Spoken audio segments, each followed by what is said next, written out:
24 के चुनाव में चौथा चरण बम्पर वोटिंग के नाम रहा। इसी फेज में पश्चिम बंगाल और ओडिशा की कई सीटों का फैसला मतदाताओं ने किया। पूरब में हुआ थोक में मतदान बीजेपी की बढ़त में खास अहमियत रखता है। ये गेंद असरदार मुद्दों की देन है, क्योंकि प्रधानमंत्री नरेंद्र मोदी ने चौथे और पांचवें फेज के इलेक्शन में टॉप गियर लगाया था। तुष्टीकरण की पॉलिटिक्स के साथ चुनावी मैदान में मुस्लिम आरक्षण का मुद्दा उबाल मारने लगा। छठवें चरण तक पहुंचते पहुंचते ये चुनाव पूरे तरीके से प्रधानमंत्री नरेंद्र मोदी की पिच पर आ गया। यहां से प्रधानमंत्री नरेंद्र मोदी के रोड शो, रैलियां, उनकी गणना बेमानी सी होने लगी। यहां से मायने सिर्फ जीत के फासले का था। ओडिशा के अंदर भारतीय जनता पार्टी अब तक की सबसे प्रचंड जीत लहराएगी। 13 से 15 सीटें बीजू जनता दल का सफाया हो रहा है। 6 से 8 सीटों पर यह लैंडस्लाइड है भारतीय जनता पार्टी की। बंगाल का आ गया 21 से 24, पिछली बार 18 थी, ध्यान रखिएगा। 24 सीटें बंगाल में, मतलब बंगाल को तो इंडी गठबंधन, इंडी अलायंस, ममता बनर्जी बाहरी है, बीजेपी और कांग्रेस साफ। अधीर बाबू अपना चुनाव हार रहे हैं, इसका मतलब बहुत बड़ी खबर है। मुर्शिदाबाद से अधीर बाबू अपना चुनाव हार रहे हैं। 24 सीटें अगर भारतीय जनता पार्टी बंगाल में निकाल लेती है तो 18 से 24 6 सीटों का फायदा होगा।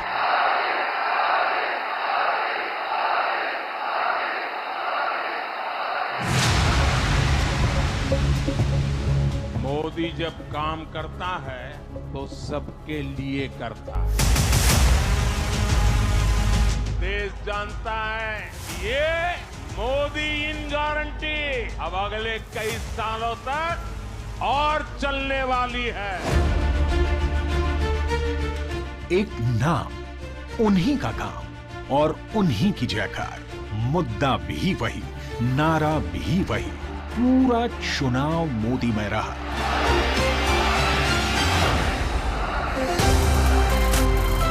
प्रधानमंत्री नरेंद्र मोदी ने 24 के चुनाव में रिकॉर्ड तोड़ प्रचार किया है। बीते 75 दिन में पीएम मोदी ने 206 रैलियां, इवेंट और रोड शो किए हैं। इस दौरान पीएम मोदी ने टीवी चैनल्स को 80 इंटरव्यूज भी दिए हैं। 2019 लोकसभा चुनाव में पीएम मोदी ने सिर्फ 142 रैलियां की थी। और अब जब नतीजे के सटीक अनुमान आए हैं तो वो भी मोदी के मन मुताबिक। 24 के फैसले में पूर्वी भारत का योगदान बेहद अहम होता दिख रहा है। खासकर पश्चिम बंगाल और ओडिशा में राष्ट्रवाद की लहर चली है। नरेंद्र मोदी ने ओडिशा में 2 यज्ञ एक साथ होने की घोषणा की थी, क्योंकि ओडिशा में लोकसभा के साथ विधानसभा की 147 सीटों के लिए चुनाव हुए हैं, जहां प्रधानमंत्री नरेंद्र मोदी ने 25 साल से सीएम का पद संभाल रहे नवीन पटनायक पर सीधा प्रहार किया। ଏହା ହେଉଛି मोदी गारंटी। और लिख लीजिए 4 जून पर यहां बीजेडी सरकार की एक्सपायरी डेट लिखी हुई है। नवीन पटनायक पर निशाना साधने के बाद बीजेपी ने ओडिया अस्मिता के मुद्दों को जमकर तूल दिया, जिसकी वजह बने बीजेडी के अघोषित उत्तराधिकारी कहे जाने वाले वीके पांड्या। उड़ीसा की पूरी अस्मिता खत्म हो रही भाई। उड़ीसा की अस्मिता संकट में है। उड़िया लैंग्वेज वो खतरे में आ रही है। और मैं नहीं मानता कि उड़िया के लोग अब ये लंबे अरसे तक इसको सहन कर सके। ओडिशा में फैला करप्शन, अमीरी और गरीबी की खाई के चक्रव्यूह में नवीन पटनायक सरकार को फंसाकर बीजेपी ने ओडिशा में सियासी जमीन मजबूत की। बीजेपी का ओडिशा जैसा प्रदर्शन भद्रलोक में भी दिखाई दे रहा है, जहां ममता बनर्जी बनाम मोदी की सीधी टक्कर रही। पश्चिम बंगाल की सरकार ने मुसलमानों का वोट बैंक के लिए अनाप शनाप मुसलमानों को ओबीसी बनाने के सर्टिफिकेट दे दिए। आज भी याद रखना, बांग्ला ही रहा है। इसी के लिए हम अगर सीपीएम को ऊपर उखाड़ दे सकते थे तो हम बीजेपी को भी उखाड़ देंगे। ये हमारा वादा है, ये हमारा वादा है, ये हमारा वादा है। ममता बनर्जी ने इंडिया गठबंधन का हाथ छिड़ककर बंगाल की सभी 42 सीटों पर उम्मीदवार उतारे। वहीं बंगाल में बीजेपी ने 35 सीटों के पार का लक्ष्य रखा, क्योंकि बंगाल में बीजेपी को टीएमसी की कई कमजोर नस पहले ही पता लग चुकी थी। पश्चिम बंगाल में सबसे अहम मोदी फैक्टर रहा। बीजेपी ने चुनाव में सबसे ज्यादा भरोसा पीएम मोदी की छवि पर जताया। सीएए से भी बंगाल में बीजेपी को वोट में इजाफा मिलता दिख रहा है। उधर सबसे ज्यादा जिस मुद्दे ने बीजेपी के पक्ष में हवा बनाई वो संदेश खाली रहा। संदेश खाली की वारदात से टीएमसी जबरदस्त दबाव में रही।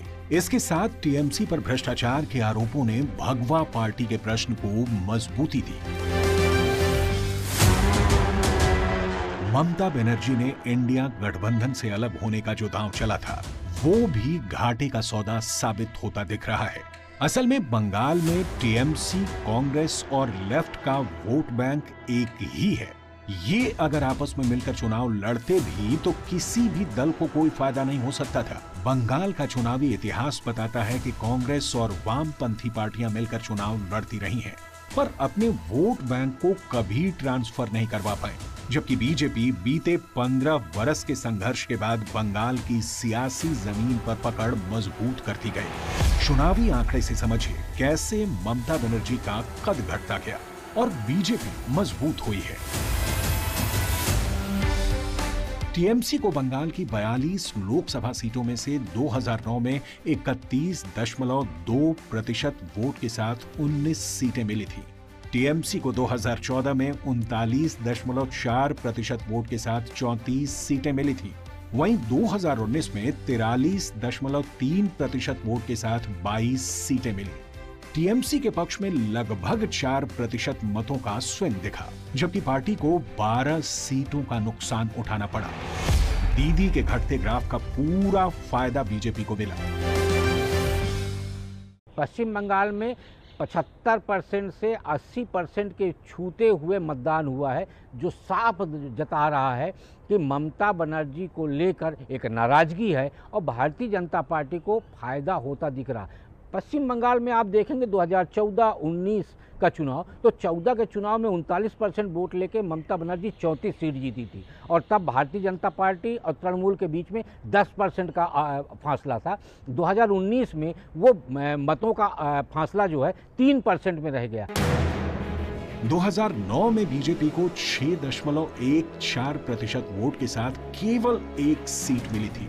2014 में बीजेपी का वोट करीब 10% बढ़कर 16.8% हो गया, लेकिन सीट केवल 2 ही मिली। मगर 2019 में बीजेपी का वोट प्रतिशत बढ़कर 40.3% हो गया और 18 सीटें मिली। 19 के चुनाव में बीजेपी के पक्ष में 23.5% का स्विंग हुआ।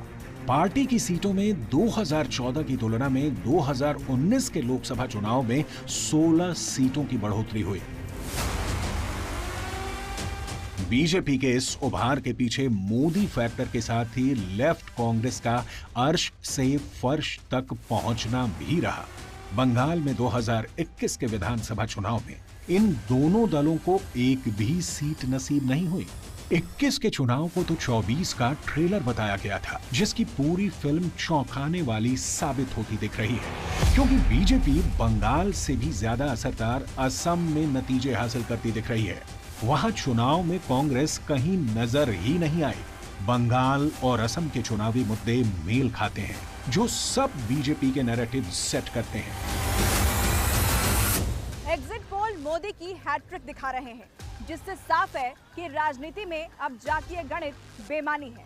वंशवाद और क्षेत्रीय अस्मिता की सियासत भी कारगर नहीं। वर्तमान और भविष्य भारत की भलाई करने वालों का है। बिल्कुल पूरा देश भारत का भाग्य बदलने का मादा रखने वाले लीडर की अगुवाई में आगे बढ़ने को तैयार है। 2047 तक भारत को विकसित राष्ट्र बनाने का मोदी का संकल्प 140 करोड़ भारतवासियों के प्रताप से साकार होगा।